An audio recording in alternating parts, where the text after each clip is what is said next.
Tonight, former President Donald Trump is defending himself after suggesting that the Vice President Harris is using her racial identity as a political advantage in an interview before the National Association of Black Journalists earlier today. I didn't know she was black until a number of years ago when she happened to turn black, and now she wants to be known as black. So I don't know, is she Indian or is she black? In addition to that, questioning the race of his opponent, Trump also declined to say one way or another whether his vice presidential pick was ready to do the job on day one. I'm joined tonight by Republican Senator Tom Cotton of Arkansas. And Senator, it's great to have you here. As I noted a second ago, you worked alongside Vice President Harris when she was in the Senate. Donald Trump is standing by his comments tonight. In your view, are those comments defensible, Senator? Kaitlan, of course. First off, it's refreshing to see a presidential candidate who's willing to go in front of the media, something that Donald Trump knew would be a tough interview. It turned out to be a hostile, adversarial interview, but he's been doing that for 9 years. Kamala Harris, meanwhile, has been hiding out for the 10 days that she's been a presidential nominee. Before then, she used to do interviews every 5 days or so, but now she hasn't faced any media at all. I guess she thinks she can hide out for 100 days until this election. More fundamentally, the issue isn't what race Kamala Harris identifies as. It's the fact that she identifies as a San Francisco liberal. She has a long record, not just as vice president, of being Joe Biden's border czar, standing by the disastrous Afghanistan withdrawal, but running for president herself. She said she was going to take away your health insurance on the job, while she was going to give health insurance to illegal aliens, and that we'd have a lot more of them because she promised that she would decriminalize illegal immigration. She cast the deciding votes as vice president in the Senate for the trillions of dollars of spending that has unleashed inflation on families that make it harder for them to make ends meet. Kamala Harris is a dangerous San Francisco liberal, and that's what really matters to Americans. Yeah, I didn't hear Donald Trump bring up any of her policy positions today or stances when he was on that stage. But your argument is that just because she hasn't done an interview since she became the top of the ticket, that it's okay to question what her race is? Well, Kaitlan, if you didn't hear Donald Trump talking about her positions and his record, then you didn't watch the interview. It went on for more than 30 minutes. I did watch the interview, The vast majority Senator. of it was Donald Trump talking. The vast majority of it, Kaitlan, was Donald Trump talking about his record, contrasting it to the Biden-Harris record of higher inflation and wide open borders and war and chaos around the world, and pointing out that she has said things like she wants to eliminate the immigration police, and that she believes that illegal immigration should be decriminalized, and she wants to confiscate private firearms. These are all indisputable things on her record, Kaitlan. There's videotape of them. Have you shown that videotape in the last 10 days since she became the presidential nominee for the Democratic Party? Senator, we have. When she promises to rip away health insurance? We have talked about her past positions and the reversals of those, and we've delved into all of that because that's actually what voters care about. But when your party's nominee is on stage telling a panel of 3 black women that the first black woman to serve as vice president hasn't always identified as black, how does that help your party win elections? Well, Donald Trump said that what matters is that she identifies as a dangerous San Francisco liberal. It's not what race she identifies as, but what she identifies on race politically. in that comment, What's going to make a difference?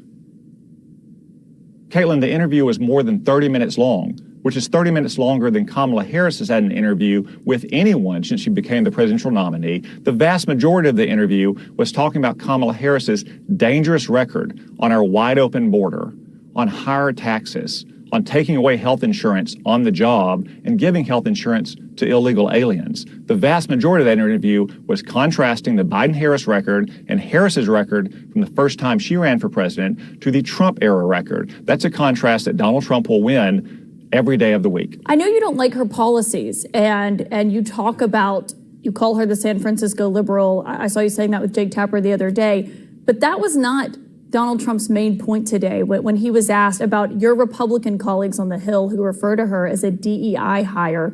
He was asked if he believes that she's only on the ticket because she's a black woman. And then he said that she doesn't always claim to be black, which is not true. But does anything that she has or hasn't said about her heritage have anything to do with her qualifications to be in the Oval Office?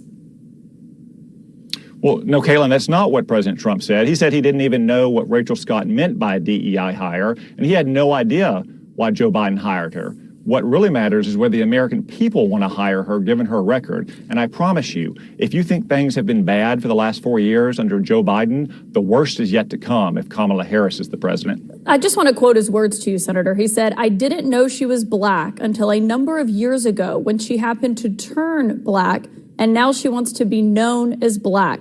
So I don't know, is she Indian or is she black?" You can defend those comments tonight?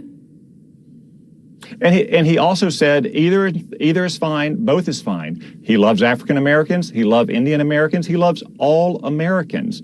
The point is that we don't know where she stands politically because she spent her entire life as a dangerous San Francisco liberal. And now in the last 10 days, she's tried to flip-flop on every single position. Well, I should say she hasn't tried to flip-flop because she's sending out anonymous campaign aides to say that she no longer holds views that she held when she ran for president in her own right. When is she going to come on Kaitlan Collins' show or Jake Tapper's show or go on 60 Minutes or have an unscripted press conference and answer to the American people where she stands on the issues that matter to them, on whether or not they can pay the bills on July 31st at the end of the month, whether or not they're going to be able to pay them next month, whether or not we're going to have another 10 million illegal aliens in Senator, our country under a Kamala Harris presidency. We have had that conversation about her policy views, but how does her changing her views on her policy justify having the Republican nominee questioning her race? How does that increase or decrease your party's chances of winning in November? Well, Kaitlan, you haven't had that conversation with Kamala Harris because she's been hiding out. I want to have this conversation with you, Senator. Just like Joe Biden hid out before her. And my point is, when are you and the rest of the media going to demand that Kamala Harris come out and answer questions in an unscripted format about where she stands for this country, as opposed to continuing to focus on what Donald Trump said today? 4 years ago, Joe Biden said, if you don't vote for him, you ain't black. Could you imagine a more insulting comment? Joe Biden is presuming to judge the political views of 1/8 of our fellow citizens based on their skin color. Did you ever ask Kamala Harris to condemn his remarks? There are 33. Did you ever ask him or ask her if that was racist? This is a question. You're a Republican senator, so I want to ask you about the Republican nominee. Did you ask Kamala Harris? Kaitlan, did you ask Kamala Harris why she's willing to serve as vice president for a man she essentially called racist and a segregationist? Have you or anyone else in the media asked Kamala Harris those questions, Kaitlan? Senator, trust me, I covered the Biden-Harris White House. We obviously have asked for her to come on, but my question is for you about this. Donald Trump's pick for VP once questioned whether he was America's Hitler. But Senator, before you go, I do want to ask you a question on Israel tonight, because before everything happened today in Chicago, a top Hamas leader was killed in the Iranian capital overnight. Israel has not yet claimed responsibility for Ismail Haniyeh's death, but they have vowed to eliminate Hamas, its leaders, after October 7th. And I'm curious, given your position in the Senate, what you believe the impact of this is on the region and if it risks triggering a wider war. Well, the impact is justice, not just for Israeli victims of Hamas, but the American victims of Hamas. Hamas has much American blood on its hands, still holding American hostages to this day.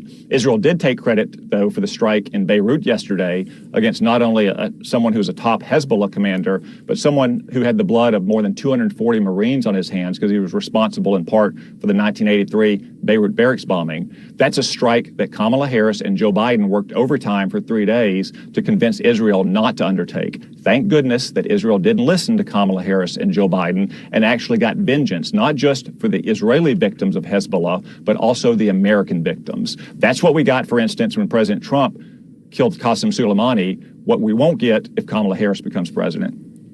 Okay. The question was about whether or not it risks triggering an all-out war. We'll see what happens in that region. Senator Tom Cotton, thank you for your time tonight. Thank you, Kaitlan.